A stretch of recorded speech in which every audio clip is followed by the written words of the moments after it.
It's time we make a difference. It's time that we unite to change the world together. We Day tonight. We Day is all about giving back, celebrating the good in our communities, and proving that we are stronger together. We are the generation. We're working day and night. Whether it's with your family, whether it's at your school, even with the Muppets, yeah, even with those fools. It's time to get things started. Why don't you get things started? Most sensational, conversational, motivational, inspirational. This is what we call the We Day Show. Welcome to We Day! Yay!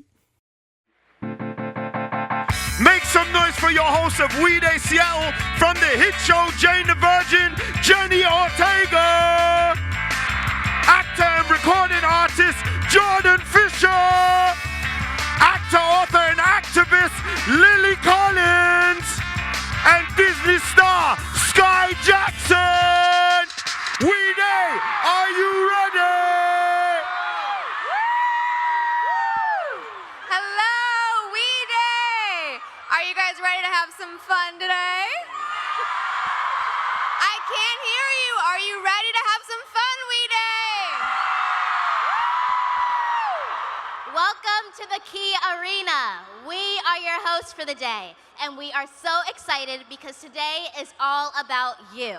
All of you from all across Washington are showing the rest of America and the world how truly we live we.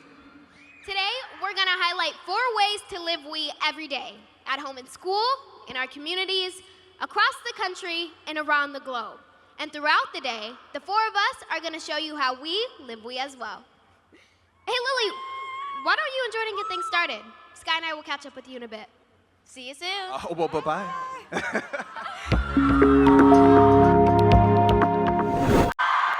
Okay, now. If you believe in a better world, we want you to make some noise.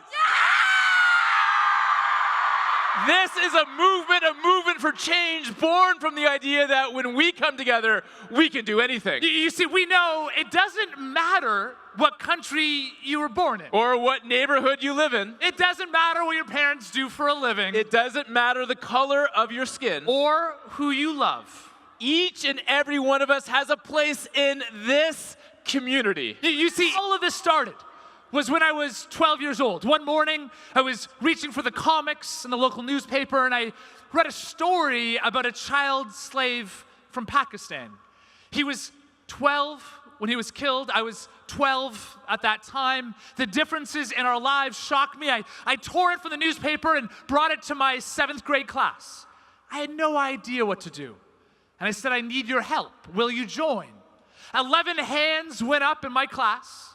11 plus me, so there were 12 of us. At the time, we were all 12 years old, so we proudly called ourselves the group of 12-year-olds. It was our founding name, didn't last very long. Today, there's more than 12 of us, but what started with a group of students believing that we can make a difference. You know, back then people called us dreamers all the time, and we would just pick up that label and we would wear it with pride. We would own it. Because the truth is, the world needs more dreamers today. So we've grown from that group of 12-year-olds organizing in our parents' basements to now 2.3 million young people in 12,000 schools that share this passion. You know, as we grew, so did the vision. Thank you, everybody, for your passion and commitment. Happy We Day!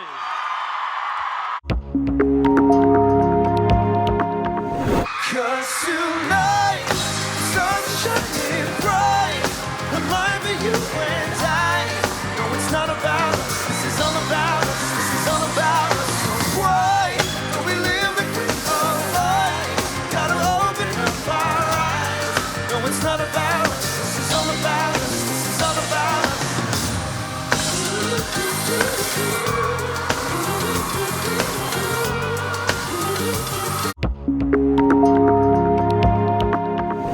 So let's talk about living we at home and in school.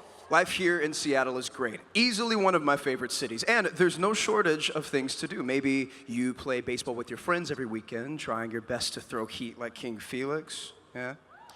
But after all is said and done, we spend most of our time in two places, home and at school. It's where we find our talents, learn about issues and causes we care about, and discover the passions that motivate us to live we.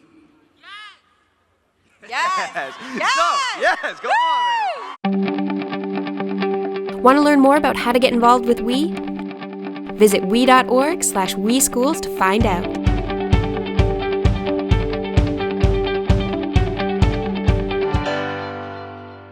So now, our next guest speaker is a new friend of WE who made her first WE Day appearance 2 weeks ago in New York.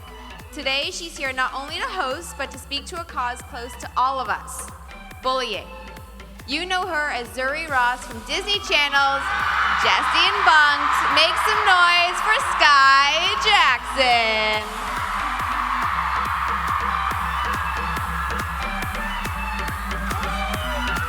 What's up, WE Day? Okay. Being on Disney Channel is great, and it's provided me with a lot of opportunities. I've achieved my dream of becoming an actor, I get to do what I love, and I've interacted with so many amazing fans. But there is a downside to having so many followers: cyberbullying. It's something that so many of us have to deal with, and I have too. Kids at school used to bully me because I was short, but I didn't let it really bother me. But it extends beyond school. Sometimes I get up to 1,000 hate messages on my social media posts, but I just let it roll off my back. And I love myself, and I have always been confident.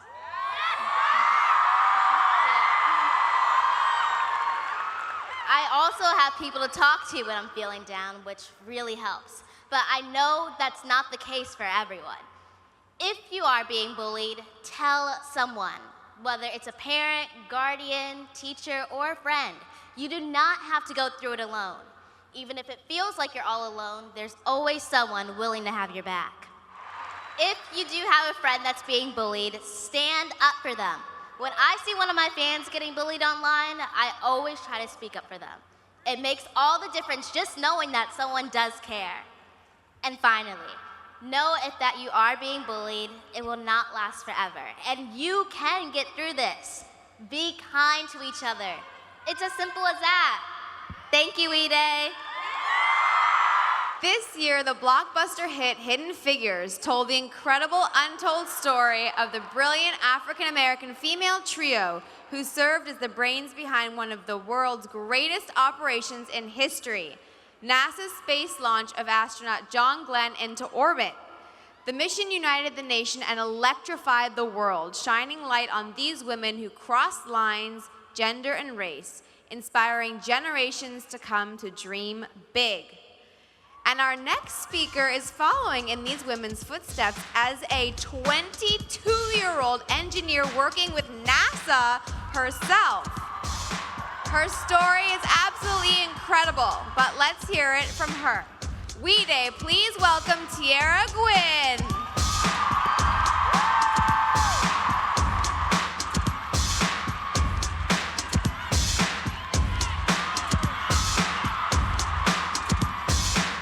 Good morning, WE Day! My name is Tiara Gwynn, and I'm a 22-year-old rocket design and analysis engineer at the Boeing Company. Currently, I'm working on NASA's Space Launch System program that will send humans to Mars. It's the largest rocket ever created in history.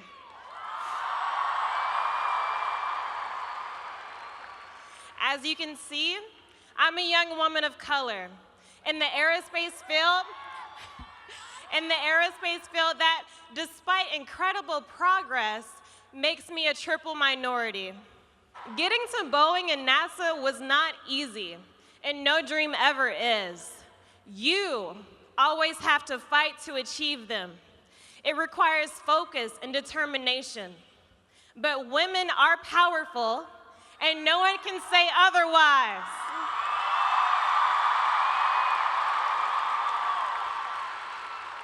The world not only needs diversity of gender, but diversity of race, diversity of generations, and most importantly, a diversity of mind.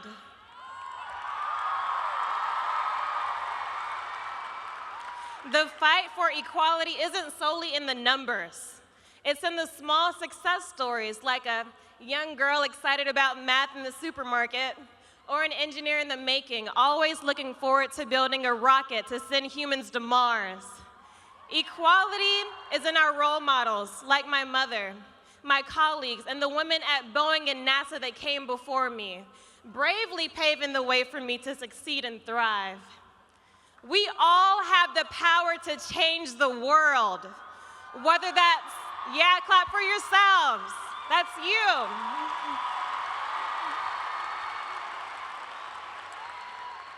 Whether that's preparing humanity for the epic trip to Mars, or simply raising awareness about a cause that's close to your heart. So, empower the girls and young women in your lives to achieve their dreams.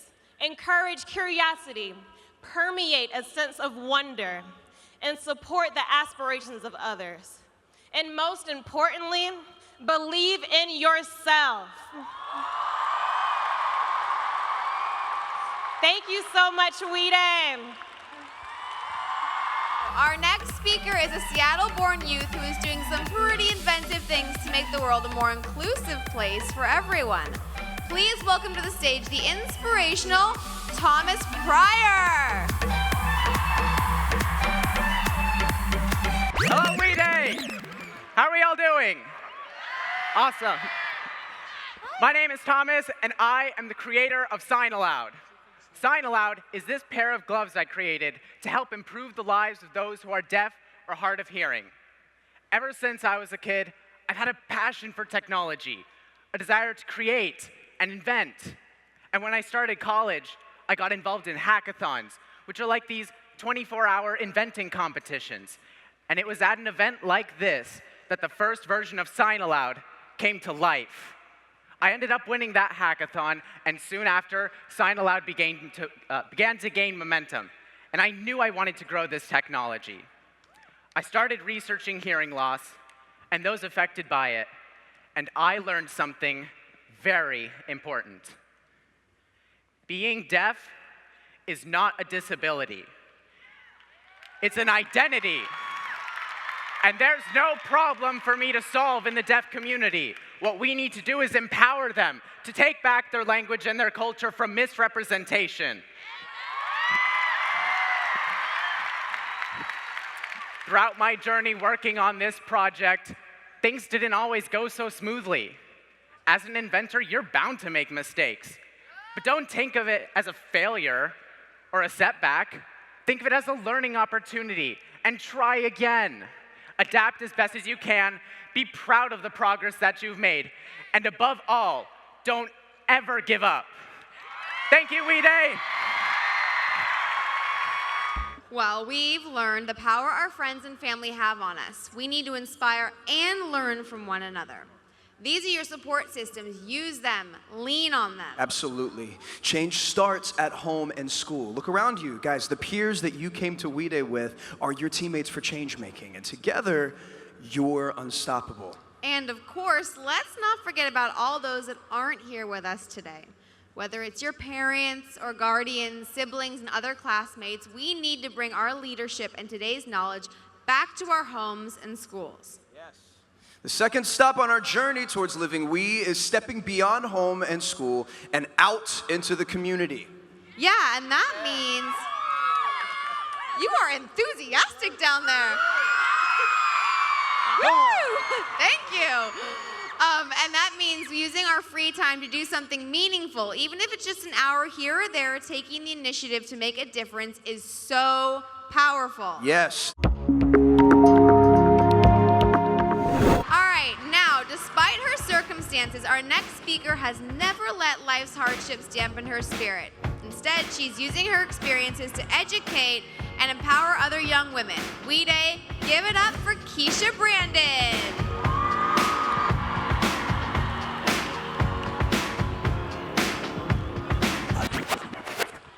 I want you to picture something from me. I want you to imagine yourself your senior year in high school, you're getting ready for college, starting a new job, or maybe you're taking some time to figure things out. It can be scary, but exciting too, as long as you have a strong support system around you. What if you didn't have that strong support system? What if you went home to a family that didn't love you? A family that made you feel worthless or unwelcome? Or what if you didn't have a home at all? That was me a few years ago. I grew up in a traumatic, abusive home. I wasn't living, I was surviving. So the day I graduated high school, at just 17 years old, I left the only home I knew. Except I had nowhere to go, nowhere to sleep, and I was homeless. In fact, I still am, and it's hard. Every single day, I worry about where I'll sleep and what my future holds. I learned to stay positive by focusing on activities I'm passionate about, like writing and poetry. And whenever I feel myself getting down, I just pick up a pen and paper, turn up the reggaeton, and use my emotions to create art. I spend most of my thank you. I spend most of my days building community with youth and young adults who grew up in abusive homes or in foster care. I learned that a lot of them had stories similar to mine, that our caregivers gave us food and a roof over our heads, but that's all. No love, no support. We're just doing our best to get through each day. I'm currently in the process of trying to get housing so that I can pursue my dreams and not worry about where I'll sleep each night. My dream is to build my YouTube channel so that I can spread the message of love and acceptance by sharing my passions and goals to other kids that might need it. I want all of you to know that if you ever feel alone, I promise you're not alone. There's someone out there who cares about you and who loves you. And I don't know you, but I care, and I want all of you to feel loved and supported. And if you're in a place where you feel like you have nowhere left to turn, no matter how dark things may seem, find that one thing that drives you to keep going, and I promise you it'll light your path forward. Thank you, We Day. Now, our next guest has overcome the challenges and hardships of bullying by embracing his passion of dance. An incredibly talented and beautiful ballet dancer from right here in Seattle. Please welcome our boy, Jonathan Porretta.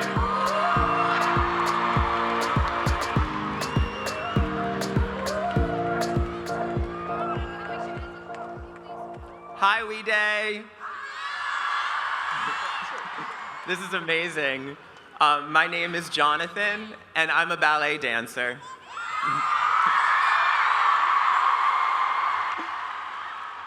When asked one word to describe myself, I always say, loud. And I've expressed myself through dance since I was a young 7-year-old in New Jersey. I went on to the School of American Ballet and danced my way from East to West Coast, finally reaching Seattle and joining the Pacific Northwest Ballet.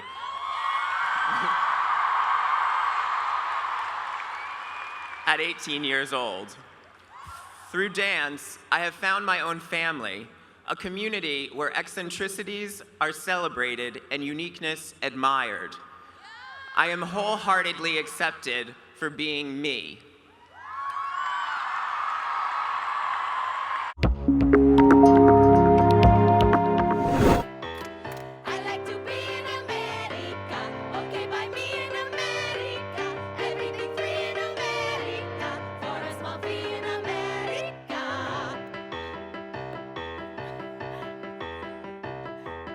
I like the city of San Juan. I know about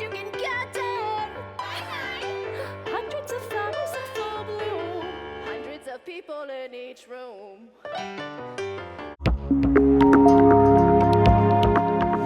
Our next speaker is proof of what you're all capable of, just making an incredible impact. She went from being bullied to being a best-selling author with her book, The Survival Guide to Bullying, and she's working to empower young people to use their voices for good. Make some noise for Aja Mayrock.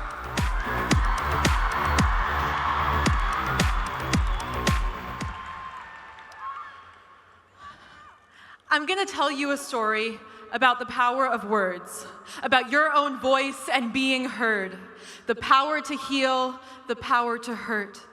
On Halloween of my freshman year, a girl I had never met who attended my old school dressed up as me as her costume. And suddenly, it was like someone pressed resume. I was all consumed by cyberbullying, harassment, and my past. You see, I'd spent 8 years being bullied. Crowds would amass to telecast hate, try to obliterate their very own classmate. And so when this happened, I sunk into my chair, defeated with this blank stare in my eye, thinking, this is it. I can't keep trying to get by. A few weeks later, my life would change. I read the news about a boy. 16 years old, he couldn't hold on any longer, couldn't be any stronger. It said, suicide due to bullying. And something said to me, Aja, you cannot wait any longer. You see, I know what it's like to lose your fight, and I know what it's like to take back your life, but how could I let kids struggle every day without showing them that it's gonna be okay?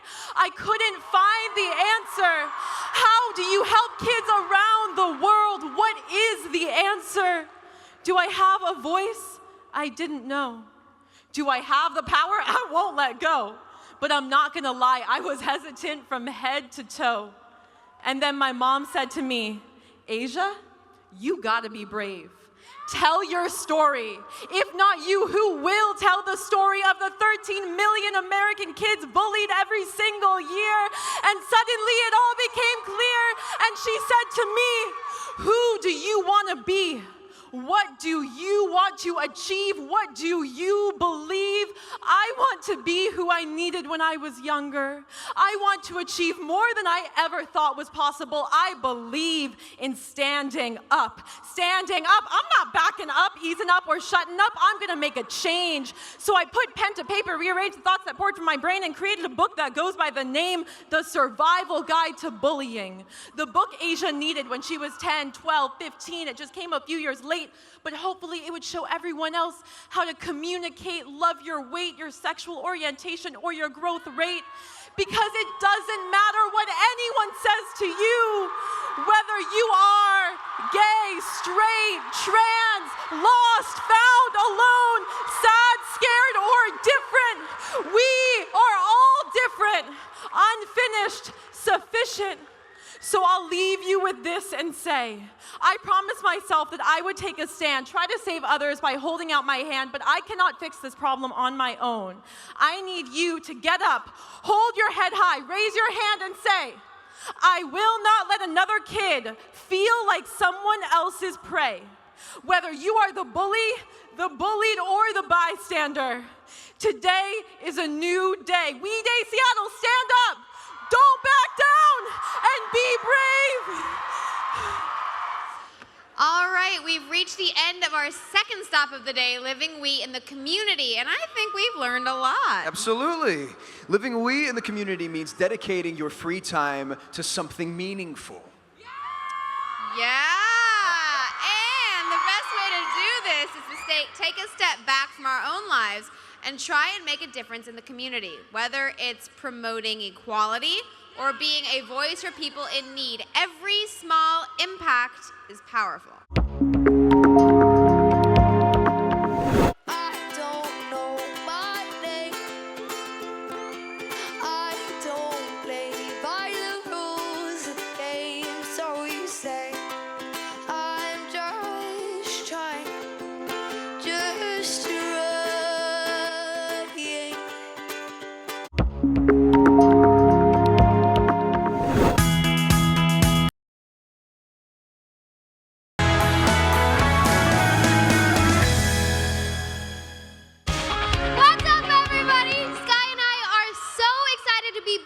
take you through our final 2 stops for the day.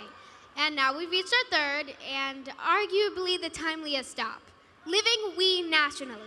With our country's social climate and unrest, lots of Americans feel overwhelmed and at times defeated.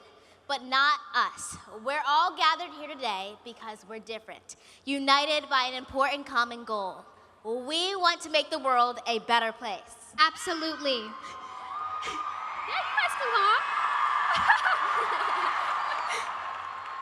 Living we nationally is our toolbox for real transformative change. Across the country, connected by we, we're empowered to rally and band together as like-minded activists. We show our strength in numbers. We're powerful beyond measure, and power comes responsibility. We need to use it wisely, channeling our passion to take action on our cause. All eyes are on us. America is looking to our generation to take that charge. So let's get to work. Everybody, please welcome Yara Shahida!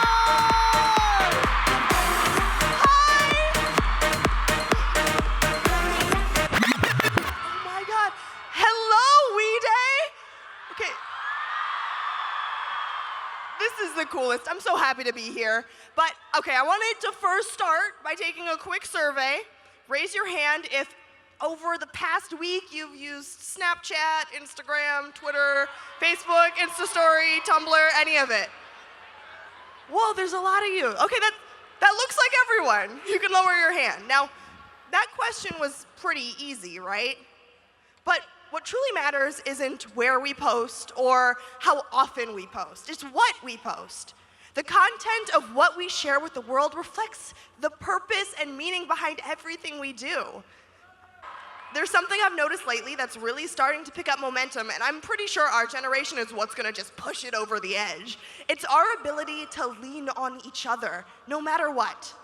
It's all of us coming together under the cause of protecting and loving one another. Rather than dividing our issues by ethnicity, race, gender, or orientation, we're now using our identities and the many layers that make up each and every one of us to rally in a way that's inclusive of all people. It's one human being looking out for another, and it's you and me standing up as one. Yeah. It's like each of us are one in a million, but imagine what we can accomplish if we act as though we are one of a million. All of us coming together to make something real happen, something that people can see and feel and share with the world. And thank you, I love you guys too. And I know what I'm saying seems pretty big, right? But there's some personal steps that I take, and it may seem super simple, but I mean, it works wonders, and it's the fact that I personally no longer measure my activism. Because in these times, it may feel as though only large actions count, big things count. But everything we do is valid. There's no criteria for being a true activist, for being a humanitarian, for being a philanthropist. We can do anything and everything. And whether it's sharing a message that's important to you on social media, reaching out and researching how to take action and getting in touch with your favorite organizations, finding somebody on Twitter that's doing something good for the world and letting them know, hey, I see you. And more importantly, how can I help you? Yeah. It's these little moments that take on a life of their own, and our work in the digital world translates into real world progress. Each and every one of us are helping to shape the society we wish to live in, and we're gonna change the world. So thank you, We Day. I love you guys.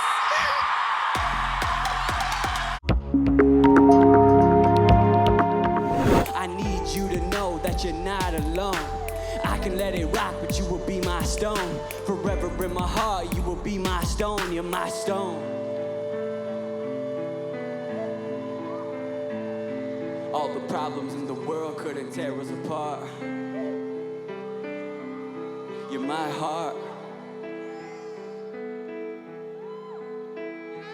Mom, you're my heart.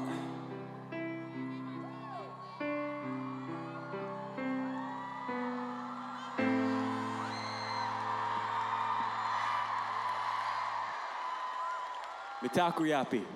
Oyate trecha omani machapelo. Hello, I just introduced myself in my language, Lakota. My Lakota name is Oyate trecha omani, which means walks with young people. I also go by Frank Juan, and I'm a Sichangu Lakota hip-hop artist. The song you just heard tells my story and the story of where I come from through music. Most of that story wasn't pretty or easy, but now I'm telling that story to the world, and I want you to hear it too. I was born and raised on the Rosebud Reservation in South Dakota, one of the poorest and most underrepresented places in the country. I was living in somewhat of a bubble. In 2011, I left the Rosebud Reservation to go to school in Chicago. It was a culture shock, not only for me, but as it turns out, it was a culture shock for others as well. I remember one day in the elevator of the dorm I lived in, a young lady skipped the typical elevator small talk, and she asked, "Your hair is really pretty. What are you?" I said, "Thank you. I'm Lakota. I'm Native American." She looked at me confused and she said, "Aren't you guys extinct?" Stories are important. They shape our views and how others perceive us. We're either a part of the national conversation or a long-lost figment of history books. To the woman in the elevator, I was extinct. But back home, where I'm from, our story would say otherwise. Our story is overflowing with culture, passion, and life. Our story is so much more than a paragraph in a textbook or a token role in some movie. We're more than a box to check off or a footnote in history. I'm proud to be a voice for Native people. I'm even prouder to take the We Day stage and speak on behalf of the Lakota Nation. But like every other change maker in this room, I wouldn't be here without a strong support system. As they say, it takes a village, and not to brag, but I think the village behind me rivals the best. My mother, my grandmother, my aunties, they're the reason I'm on this stage. And when I left home to study in Chicago, there was one more woman who helped me tell my story. I was in a culture, race, and media class at the University of Columbia in Chicago, and I was much too shy to say anything in class. But the professor, Claudette Roper, refused to let me stay silent. And week after week, she would chip away and encourage me to share a little more, and she would make space for me. I was the only Native American in class to share who I am. And by the end of the class, it was the first time I had felt represented like I had back home. To the teachers out there, you do make a difference in your students' lives. Thank you for hearing my story. Thank you for hearing my truth today. Never be afraid to raise your voice and share your story with the world. Thank you, We Day. Make some noise for the host of Two Stools with Spencer. It's Spencer West. What's up, We Day? Now, I'm so excited to welcome back to the stage 13-year-old America's Got Talent winner, Grace Vanderwall.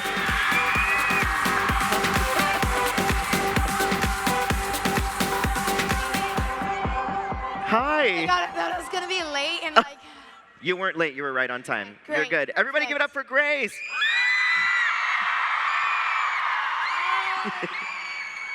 Also, I love your dress. Thank you. You're welcome. Now, obviously you're into music, and I want to know sort of where that passion for music came, and also why you chose the ukulele, because it's a very interesting choice when it comes to instruments.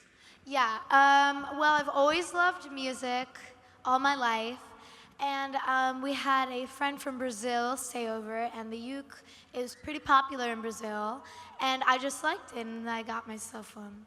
Awesome. Now, was there like some sort of song or one thing in particular, like, oh, I want to do music? No. No, but Just I went into through it. phases where I was like, no, I don't want to sing. I want to be a dancer. Or like, I want to be a chef. And then like America's Got Talent like helped me know. Awesome. This channel, yeah. Now, I've never done anything like this where it's like people, so. you're doing great. Yeah, take a minute. Just take a minute. Now, you've described your music as trying to hold someone's hand. I really like that. I think that's so nice. What is that all about? Thank you. Well, My main goal in music is just for people to be able to like disconnect for a second of the crazy things in the world. And oh my God, it's so hard to focus. You got this. You got this. Yeah, so just to be able to disconnect and just only enjoy the music just for like the 3 minutes of a song. Absolutely, because the world's in a bit of an interesting time, right? So it's nice to be able to unplug. That's awesome. Now, speaking of music, and yours in particular, you've got a couple songs, but Gossip Girl in particular is about bullies. Do you want to tell us a little bit about why you chose to write that song in particular? Well, I was just really, like I couldn't let go of this memory that was like years ago. And I was always thinking about it. I'm like, I gotta get over this. Like everyone's moved on, but I haven't. So I just like wrote it all out, and then Gossip Girl was born. Awesome. So is this based on something that happened to you in Yes. school? Oh, got it. Okay. Yeah. Do you want to elaborate on that? Yeah. Well, we can move past that then. Why is it important for you then, having that experience, why is it important for you now to talk about anti-bullying? Because I know how it feels. Like you always need to know that you're not alone, even though you feel as if you are. And there's always people out there for support. Yeah. Oh my God, thank you. I love it though. No, you're doing such a great job. Speaking of support, let's give her some support. Come on. Yes. Okay. So, what advice would you give to someone who is facing bullying at school right now? You're not alone. I know everyone says that, and it's just kind of really, you're just like, okay, like everyone says you're not alone, but it's so true. There's so many people out there that are for you, and it's not gonna last forever. It's gonna end in like before you know it. So you should never feel like I'm trapped, because there's always a way out. All right, Sky, time flies. We've reached the end of our third stop, living we nationally. What have we learned? Everything we do together as a country is reflected on the world stage. People see what we do. They notice. Absolutely. So, let's take on that responsibility proudly. Being American is a duty and honor. Let's show the world that living we is the American thing to do.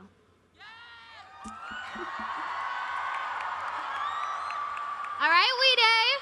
It's time for us to live we as big as possible. Globally. So, Seattle, how do we take our passion for change and make it a global movement? We could show the world that we believe in equality and acceptance, and that we are capable of creating global change.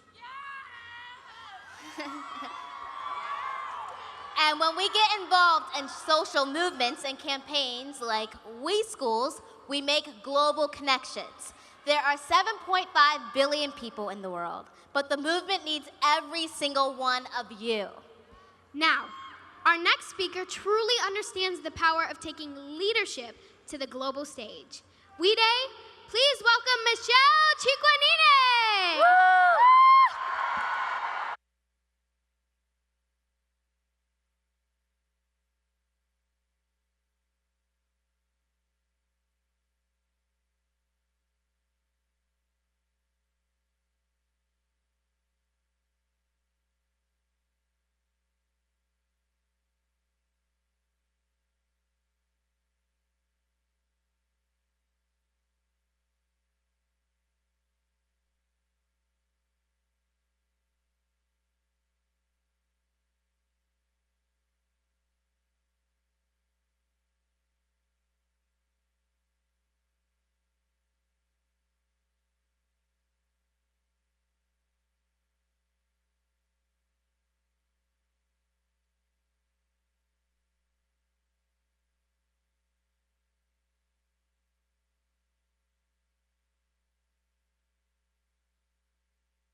They put us in the back of a truck, and we drove for hours on a bumpy road until we ended up at their camp. When we arrived at the camp, the rebel commander put us into different lines. He started walking through the lines, and he kept yelling, "We are going to initiate you into our army." So they grabbed my left arm, They grabbed a knife and they slashed my wrist. As I started to bleed, they took a substance called brown, which is a mixture of cocaine and gunpowder, and they rubbed this into the wound so I'd go crazy. They grabbed a bandage, they put over my arm, they blindfolded me and told me to put my hands out. As I did, they dropped an AK-47 in my hand, but the gun was so heavy I couldn't lift it. I just dropped it on the ground. The same rebel commander came behind me, he picked up the gun, he grabbed my finger, he put it on the trigger, and he started yelling at me, "Shoot! Shoot!" So I pulled the trigger. My hand shook and I dropped the gun on the ground. And the rebel commander came behind me, took off the blindfold, and I looked at my hand, and my hand was shaking. And there's blood dripping from it. A few feet in front of me, I saw my best friend Kevin lying there in a pool of his own blood. At 5 years old, I was forced to kill my best friend as a way of being initiated into an army. And for 2 weeks, this is what these rebel soldiers call training. And we were told that after training, there was a village nearby that we needed to go and take over because it had food and gun supplies. So they put us into a truck and we drove to this village. And when we arrived there, the rebel commander gave the signal for all the kids to attack. But to my right, I saw a clearing of trees. And I took a deep breath and I ran towards the clearing as fast as I could. And for 3 days and 3 nights, I ran through a jungle, having no idea where I was going. But somehow, miraculously, I ended up in a town called Butembo, where I ended up meeting a man who reunited me back with my family. But I also stand up here because of 2 incredible people, my mother and my father. My father, who was a human rights activist, who taught me the importance of overcoming fear and having courage. My mother, on the other hand, taught me the importance of having courage even in the moments of adversity.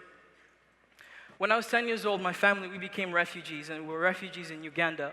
And when you're a refugee, you don't exist, you're not a human being.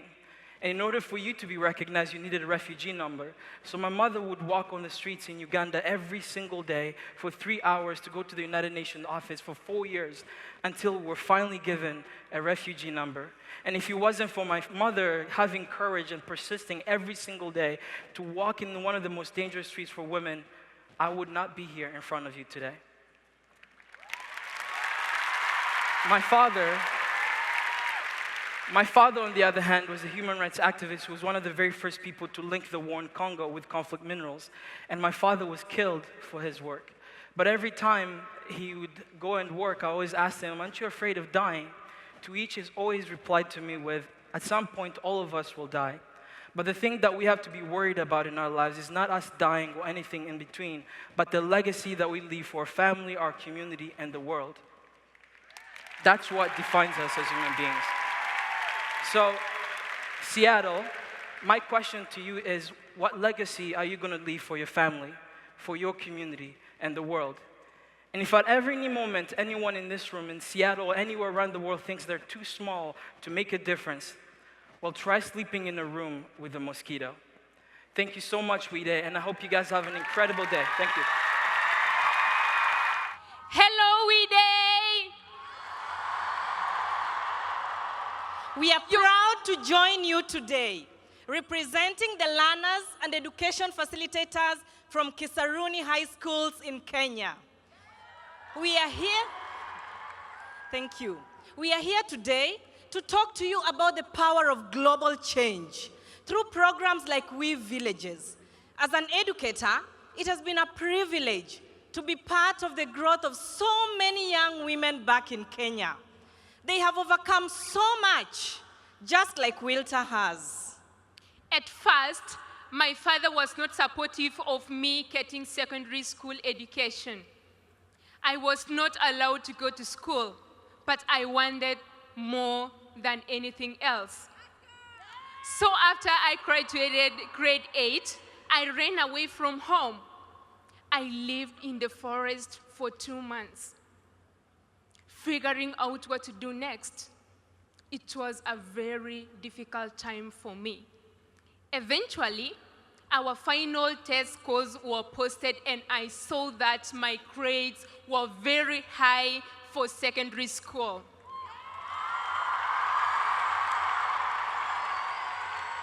That's when an educator took notice of Wilta and told her about Milimani campus, one of the schools I oversee. I met with Wilta, and immediately I knew she belonged there. And after years of studying and hard work, Wilta not only became one of our top learners, but Wilta's father came to her graduation.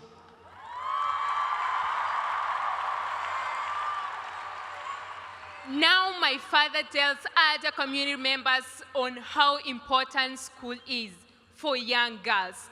It's time for young women worldwide to have access to resources to develop their leadership skills.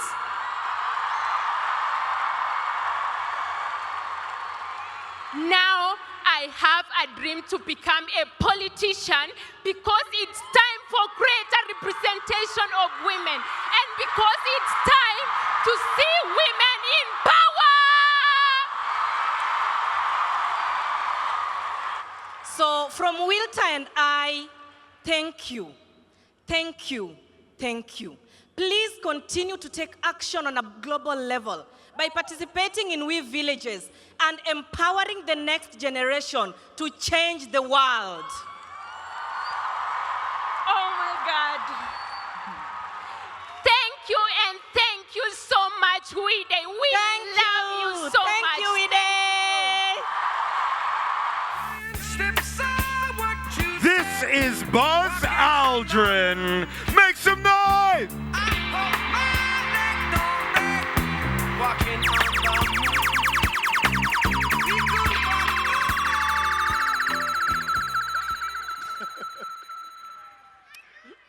We are the greatest world in the solar system, in space, the universe, infinity and beyond.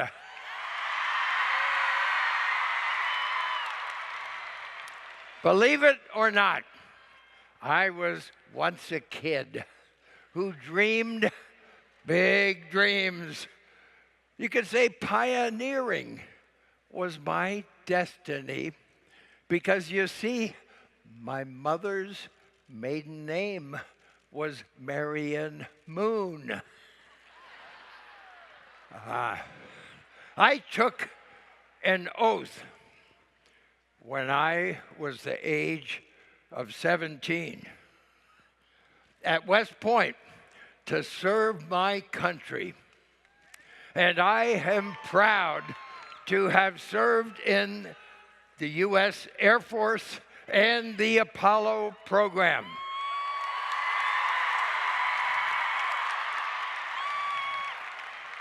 If space was going to be the next frontier, I wanted to be a part of it. Getting there, but the first time I applied to be an astronaut, I was turned down because I was not a test pilot, but I was determined and applied again.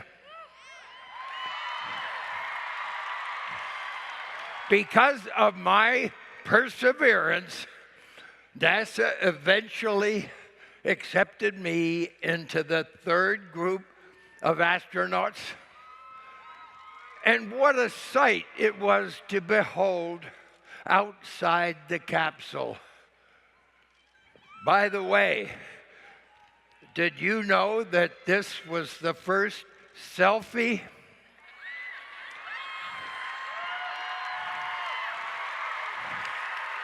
Now, in order to be a real selfie, the camera has to be attached to a spacecraft in orbit. That is the most expensive selfie stick ever made.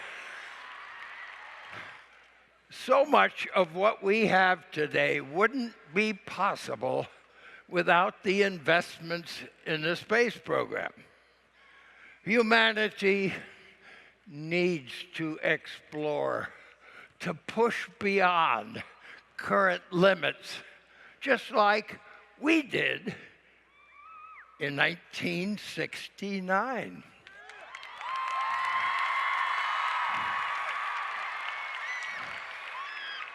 No dream is too high.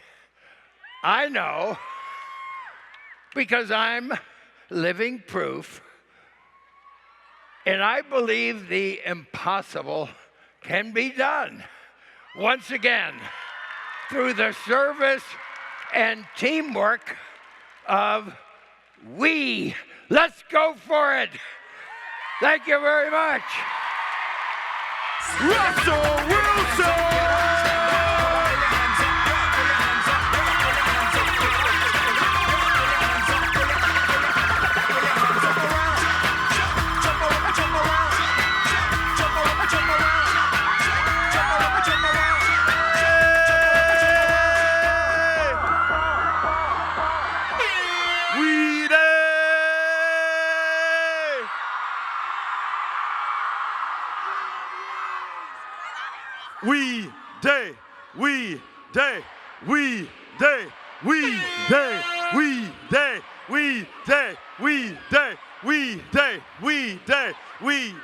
We day. Nice. Good to see you all. Yeah, I love it. First of all, it's an honor to be here with you all once again. This is my 5th year doing this, and to be y'all's co-chair. I believe y'all saw my beautiful wife Sierra's video earlier, and she's a co-chair too. And today you guys have learned so much about passion, about energy, about life, and living your life the right way. You guys being leaders in the world, that's what really matters, right? And I remember when I was 14 years old, my dad asked me this fundamental question. And it's a fundamental question that I think we all need to ask ourselves, from young kids to adults, is why not you? Why not you? Can you guys say, why not me? Why not you? Say, why not you for me? There you go. And so, when I was a young kid, my dad used to always, I was the smaller guy. I was the guy that was, I'm only 5'10", 5'11" now, and people say that I couldn't play in the National Football League. People told me I couldn't graduate earlier in 3 years. People told me I couldn't do this, couldn't do that. And a lot of that was asking that fundamental question that my dad used to always ask me. I love you guys too.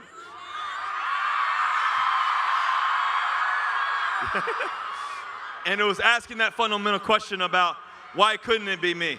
I had the work ethic. I wanted to do everything that I had ever dreamed of. I used to write out goals.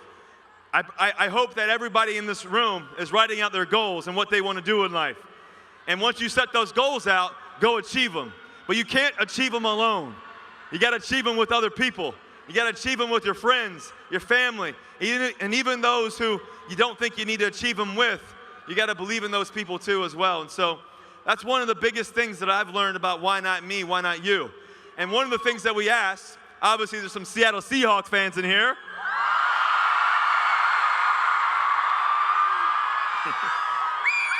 And one of the things we asked was, why not you, why not us a few years ago when we won the Super Bowl? And we're still asking that question. Hey, let's do it again this year. Right? We want to go to Minnesota and win the Super Bowl again, right? So that's been a thing that's really empowered me. And one of the things that we've been doing with Why Not You Foundation is the idea of youth empowerment, to be able to empower young kids to change the world one individual at a time, one person at a time, and to make an effect on the world. So let's change the world together, right? All right, we've reached the end of our final stop of the day. Living we globally. So Sky, what have we learned? We've learned that all of our actions, no matter how small, impact hundreds, thousands, maybe even millions of people around the world. Yeah, and that anyone can make a difference. When we all come together, that's how we truly become a movement.